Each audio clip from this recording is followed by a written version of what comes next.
Hey guys, welcome back to my channel. ಹೇಗಿದ್ದೀರಾ ಎಲ್ಲರೂ? Hope ಎಲ್ಲರೂ ಕೂಡ ಚೆನ್ನಾಗಿದ್ದೀರಾ ಅಂತ ನಾನು ಕೂಡ ತುಂಬಾ ಚೆನ್ನಾಗಿದ್ದೇನೆ. ಇವತ್ತಿನ ರೆಸಿಪಿ ಏನಂದರೆ ಚಿಕನ್ ಚಿಲ್ಲಿ ಹಾಗೂ ವೆಜ್ ಬಿರಿಯಾನಿ.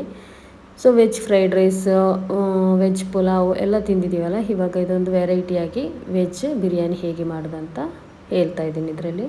ಸೊ ಮೊದಲಿಗೆ ನಾನಿಲ್ಲಿ ಚಿಕನ್ ಚಿಲ್ಲಿ ಮಾಡೋದು ಹೇಗೆ ಅಂತ ಹೇಳ್ತಾ ಇದ್ದೀನಿ. ನೋಡೋಣ ಬನ್ನಿ ಹೇಗೆ ಅಂತ. 2 ಟೇಬಲ್ ಸ್ಪೂನಷ್ಟು ಕಬಾಬ್ ಪೌಡರು, 1 ಟೇಬಲ್ ಸ್ಪೂನಷ್ಟು ಜಿಂಜರ್ ಗಾರ್ಲಿಕ್ ಪೇಸ್ಟ್, 1/4 ಟೀ ಸ್ಪೂನಷ್ಟು ಅರಿಶಿನ, ರುಚಿಗೆ ಬೇಕಾದಷ್ಟು ಉಪ್ಪು, ಹಾಗೆ 2 ಟೇಬಲ್ ಸ್ಪೂನಷ್ಟು ಚಿಲ್ಲಿ ಪೌಡರು, 1/4 ಟೀ ಸ್ಪೂನಷ್ಟು ಗರಂ ಮಸಾಲ, 1 ಟೇಬಲ್ ಸ್ಪೂನಷ್ಟು ಧನಿಯಾ ಪೌಡರು, 1 ಟೇಬಲ್ ಸ್ಪೂನಷ್ಟು ಕಾರ್ನ್ಫ್ಲವರು ಮತ್ತು 1 ಲೆಮನ್ ಜ್ಯೂಸು. ಅದು ಲೆಮನ್ ಜ್ಯೂಸ್ ಸ್ವಲ್ಪ ಇದ್ದ ಕಾರಣ ನಾನು ಸ್ವಲ್ಪ ವೆನಿಗರ್ ಕೂಡ ಹಾಕಿದ್ದೀನಿ. ಇದನ್ನೆಲ್ಲ ಹಾಕಿ ಚೆನ್ನಾಗಿ ಸ್ವಲ್ಪ ನೀರು ಹಾಕಿ ಮಿಕ್ಸ್ ಮಾಡಿ, ನಾನೊಂದು 250 ಗ್ರಾಮಷ್ಟು ಚಿಕನ್ ಉಂಟಲ್ವ ಅದನ್ನು ಹಾಕಿ ಚೆನ್ನಾಗಿ ಮಿಕ್ಸ್ ಮಾಡ್ತಾ ಇದ್ದೇನೆ. ಇದೇ ಥರ ನೀವು ಕೂಡ ಮಿಕ್ಸ್ ಮಾಡಿ ಎಲ್ಲ ಕಡೆ ಮಸಾಲ ಹಿಡಿಬೇಕು, ಆ ಥರ ಮಾಡಿ. ತುಂಬಾ ಚೆನ್ನಾಗಿರ್ತದೆ ಒಂದು ಚಿಕನ್ ಚಿಲ್ಲಿ. ಮತ್ತು ಅದನ್ನು ಫ್ರೈ ಮಾಡಿದ್ರಾಯಿತು. ಅದನ್ನೆಲ್ಲ ನಾನು ಈ ವಿಡಿಯೋದಲ್ಲಿ ಹಾಕಲಿಲ್ಲ, ಎಲ್ರಿಗೂ ಗೊತ್ತಿರೋದೇ ಅಲ್ವ ಹೇಗೆ ಫ್ರೈ ಮಾಡೋದಂತ. ಇವಾಗ ನಾನು ಅದಕ್ಕೆ ಗ್ರೇವಿ ಬೇಕಲ್ವ ಚಿಲ್ಲಿ, ಅದನ್ನು ಹೇಗೆ ಮಾಡೋದಂತ ಹೇಳಿಕೊಡ್ತಾ ಇದ್ದೇನೆ. 1 ಟೇಬಲ್ ಸ್ಪೂನಷ್ಟು ಆಯಿಲ್ ಹಾಕಿ ಅದು ಬಿಸಿ ಆದ ನಂತರ ಬೆಳ್ಳುಳ್ಳಿಯನ್ನು ಹಾಕಿ ಅದನ್ನು ಕೂಡ ಫ್ರೈ ಮಾಡಿ, ಆದ ನಂತರ ಅದು ಫ್ರೈ ಆದ ನಂತರ ನಾವು ಆನಿಯನ್ ಮತ್ತು ಕ್ಯಾಪ್ಸಿಕಮ್ ಹಾಕಬೇಕು. ಅದು ಅಂದರೆ ತುಂಬ ಸ್ಲೈಸಾಗಿ ಕಟ್ ಮಾಡಬೇಡಿ, ಈ ಥರ ಕ್ಯೂಬ್ ಆಗಿ ಕಟ್ ಮಾಡಿ ಹಾಕಿ. ಯಾಕೆಂದರೆ ಅದು ನಾವು ಚಿಲ್ಲಿಯನ್ನು ತಿನ್ನುವಾಗ ತುಂಬ ಖುಷಿಯಾಗ್ತದೆ, ಈ ಥರ ಬಾಯಿಗೆ ಸಿಕ್ಕಿದ್ರೆ ತುಂಬ ಚೆನ್ನಾಗಿ ಕೂಡ ಇರ್ತದೆ.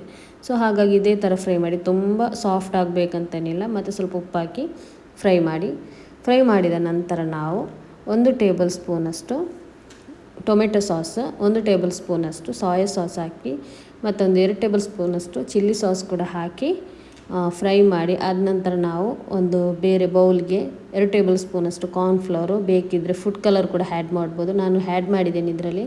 ಸ್ವಲ್ಪ ನೀರು ಹಾಕಿ ಮಿಕ್ಸ್ ಮಾಡಿ ಅದನ್ನು ಕಲಸಿ ನಾವು ಇದಕ್ಕೆ ಚಿಲ್ಲಿ ಉಂಟಲ್ವ ಅದಕ್ಕೆ ಹಾಕಿದರೆ ಆಯ್ತು ಇದೇ ಥರ.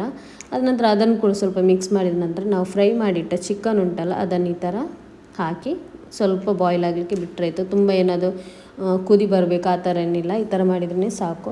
ಮತ್ತು ನಾನು ಅದಕ್ಕೆ ಸ್ವಲ್ಪ ಸ್ಪ್ರಿಂಗ್ ಆನಿಯನ್ ಇತ್ತು, ಅದನ್ನು ಕೂಡ ಹಾಕಿ ಇದನ್ನು ಚೆನ್ನಾಗಿ ಮಿಕ್ಸ್ ಮಾಡ್ತಾಯಿದ್ದೀನಿ. ಇಲ್ಲಿ ನಮ್ಮ ಚಿಕನ್ ಚಿಲ್ಲಿ ರೆಡಿ ಆಯಿತು. ಲಾಸ್ಟಿಗೆ ಕೊರಿಯಂಡರ್ ಲೀಫ್ ಹಾಕಿ ಮಿಕ್ಸ್ ಮಾಡ್ತಾ ಇದ್ದೇನೆ. ತುಂಬಾ ಚೆನ್ನಾಗಿದೆ. ಗ್ರೇವಿ ಜಾಸ್ತಿ ಬೇಕಂದರೆ ಕಾರ್ನ್ಫ್ಲವರ್ ಹಾಕ್ತೀವಲ್ಲ ಅದು ಸ್ವಲ್ಪ ನಾವು ಜಾಸ್ತಿ ಹಾಕಿದರೆ ಆಯಿತು. ಇವಾಗ ನಮ್ಮ ಚಿಕನ್ ಚಿಲ್ಲಿ ರೆಡಿ ಆಯಿತು. ವೆಜ್ ಬಿರಿಯಾನಿ ಹೇಗೆ ಮಾಡೋದು ಅಂತ ನೋಡೋಣ. ಅದಕ್ಕಾಗಿ ನಾನಿಲ್ಲಿ 2 ಟೇಬಲ್ ಸ್ಪೂನಷ್ಟು ಆಯಿಲ್ ಹಾಕಿ, ಸ್ವಲ್ಪ ಕರಿಬೇವು ಹಾಕಿ, ಮತ್ತು ಒಂದು 3 ಈರುಳ್ಳಿ, 2 ಟೊಮೆಟೊವನ್ನು ಹಾಕಿ, ಟೊಮೆಟೊ ಕಡಿಮೆ ಹಾಕಬೇಕು ವೆಜ್ಜಿಗೆ ಯಾವಾಗಲೂ, ಹಾಕಿ ಸ್ವಲ್ಪ ರುಚಿಗೆ ಬೇಕಾದಷ್ಟು ಉಪ್ಪನ್ನು ಹಾಕಿ ಫ್ರೈ ಮಾಡಿದ ನಂತರ ನಾವು 1 ಟೇಬಲ್ ಸ್ಪೂನಷ್ಟು ಜಿಂಜರ್ ಗಾರ್ಲಿಕ್ ಪೇಸ್ಟ್ ಹಾಕಿ ಅದರ ಹಸಿ ವಾಸನೆ ಹೋಗೋ ತನಕ ನಾವು ಫ್ರೈ ಮಾಡಬೇಕು. ಅದು ಹಾಕಿ ಚೆನ್ನಾಗಿ ಫ್ರೈ ಆದ ನಂತರ ನಾವು ಅದಕ್ಕೆ ಬೇಕಾದ ಸ್ಪೈಸಸ್ ಹಾಕೋಣ. 1 ಟೇಬಲ್ ಸ್ಪೂನಷ್ಟು ಧನಿಯಾ powder, 2 tablespoon chilli powder, ಮತ್ತು 1/4 ಟೀ ಸ್ಪೂನಷ್ಟು ಅರಿಶಿನ ಹುಡಿ. ಇದನ್ನು ಹಾಕಿ ನಾವು ಚೆನ್ನಾಗಿ ಮಿಕ್ಸ್ ಮಾಡಬೇಕು. ಎಕ್ಸ್ಟ್ರಾ ಇದಕ್ಕೆ ಮಸಾಲ ಪೌಡ್ರ್ ಏನು ಬೇಕಂತಿಲ್ಲ. ಇದನ್ನು ಹಾಕಿ ಚೆನ್ನಾಗಿ ಮಿಕ್ಸ್ ಮಾಡಿದ ನಂತರ ಪುದೀನ ಮತ್ತು ಕೊತ್ತಂಬರಿ ಸೊಪ್ಪು ಉಂಟಲ್ವ ಅದು ಒಂದು ಕೈ ಹಿಡಿಯಷ್ಟು ನಾವು ಹಾಕೋಣ. ಹಾಕಿ ಮಿಕ್ಸ್ ಮಾಡಿದ ನಂತರ ನಮಗೆ ಯಾವ ಥರದ ವೆಜಿಟೇಬಲ್ಸ್ ಬೇಕಾದರೂ ಇದರಲ್ಲಿ ಆ್ಯಡ್ ಮಾಡ್ಬೋದು. ನಾನಾದರೆ ಇದರಲ್ಲಿ ಬಟಾಣಿ ಮತ್ತು ಕ್ಯಾರೆಟ್, ಆಲೂಗಡ್ಡೆ, ಬೀನ್ಸ್, ಕ್ಯಾಪ್ಸಿಕಮ್ ಇಷ್ಟನ್ನು ಹಾಕಿದ್ದೇನೆ. ಬಟಾಣಿ ನೆನೆಸಿಡಬೇಕು, ಬೇಯಿಸಿ ಕೂಡ ಹಾಕ್ಬೋದು, ಇಲ್ಲಾಂದರೆ ಅದೇ ಥರ ಬೇಯಿಸೋದು ಕೂಡ ಹಾಕ್ಬೋದು. ನಾನಿಲ್ಲಿ ಬೇಯಿಸಲಿಲ್ಲ, ಬೇಯಿಸೋದೇ ಹಾಕ್ತಾ ಇದ್ದೇನೆ. ಅದನ್ನೆಲ್ಲ ಹಾಕಿ ನೀವು ಚೆನ್ನಾಗಿ ಮಿಕ್ಸ್ ಮಾಡಬೇಕು. ಫ್ರೈ ಮಾಡಿದ ನಂತರ ನಾವು ಇದಕ್ಕೆ ಬೇಕಾದಷ್ಟು ನೀರು ಹಾಕಬೇಕು, ಅದು ಬೇಯಬೇಕಲ್ವ. ಅದಕ್ಕಾಗಿ ನಾನು ಒಂದು 2 ಕಪ್ಪಷ್ಟು ನೀರನ್ನು ಹಾಕಿ ಬೇಯಲಿಕ್ಕೆ ಬಿಡ್ತಾ ಇದ್ದೇನೆ ಮುಚ್ಚಿ. ಬೇಕಿದ್ದರೆ ನಿಮಗೆ ಸ್ಪ್ರಿಂಗ್ ಆನಿಯನ್ ಉಂಟಲ್ವ ಅದನ್ನು ಕೂಡ ಹಾಕ್ಬೋದು. ನಾನಿಲ್ಲಿ ಅದಕ್ಕಾಗಿ ಹಾಕಿದ್ದೇನೆ, ಇಲ್ಲ ಅಂದರೆ ಪರವಾಗಿಲ್ಲ, ಹಾಕಬೇಕಂತೇನಿಲ್ಲ. ಸೊ ಅದನ್ನು ಕೂಡ ಹಾಕಿ ಚೆನ್ನಾಗಿ ಫ್ರೈ ಮಾಡಿ ಮಿಕ್ಸ್ ಮಾಡಿ ಅದ ನಂತರ ನಾವು ಇದನ್ನು ಮುಚ್ಚಳ ಮುಚ್ಚಿ ಬೇಯಲಿಕ್ಕೆ ಬಿಡಬೇಕು. ಚೆನ್ನಾಗಿ ನಮ್ಮ ವೆಜಿಟೇಬಲ್ಸ್ ಎಲ್ಲ ಬೆಂದು ಬರಬೇಕು. ಬೆಂದ ನಂತರವೇ ನಾವು ಇದಕ್ಕೆ ರೈಸ್ ಹಾಕಬೇಕು. ನಾನು ರೈಸ್ ಆಲ್ರೆಡಿ ರೆಡಿ ಮಾಡಿ ಇಟ್ಟಿದ್ದೇನೆ, ಕುಕ್ ಮಾಡಿ ಇಟ್ಟಿದ್ದೇನೆ. ಸೊ ಅದು ಓಕೆ. ಇವಾಗ ನಮ್ಮ ವೆಜಿಟೇಬಲ್ಸ್ ಎಲ್ಲ ಚೆನ್ನಾಗಿ ಬೆಂದು ಬಂದಿದೆ. ಇದಕ್ಕೆ ನೀವು ಗೋಬಿ ಬರ್ತದಲ್ವ, ಕಾಲಿಫ್ಲವರ್, ಅದನ್ನು ಕೂಡ ಹಾಕ್ಬೋದು. ಅದು ಹಾಕಿದರೆ ಚೆನ್ನಾಗಿರ್ತದೆ. ಅದರ ನಂತರ ಇರಲಿಲ್ಲ, ಹಾಗಾಗಿ ನಾನು ಹಾಕಲಿಲ್ಲ. ಯಾವುದು ವೆಜಿಟೇಬಲ್ಸ್ ಕೂಡ ಹಾಕ್ಬೋದು, ಬಟ್ ನನಗೆ ಇಷ್ಟು ವೆಜಿಟೇಬಲ್ಸ್ ಸಾಕು ಅಂತಾಯಿತು, ಹಾಗಾಗಿ ಈ ಥರ ಮಾಡಿದೆ. ಇವಾಗ ಚೆನ್ನಾಗಿ ಬೆಂದು ಕೂಡ ಬಂದಿದೆ. ಇದಕ್ಕೆ ನಾವು ಕುಕ್ ಮಾಡಿಟ್ಟ ರೈಸ್ ಉಂಟಲ್ಲ ಅದನ್ನು ಹಾಕಬೇಕು.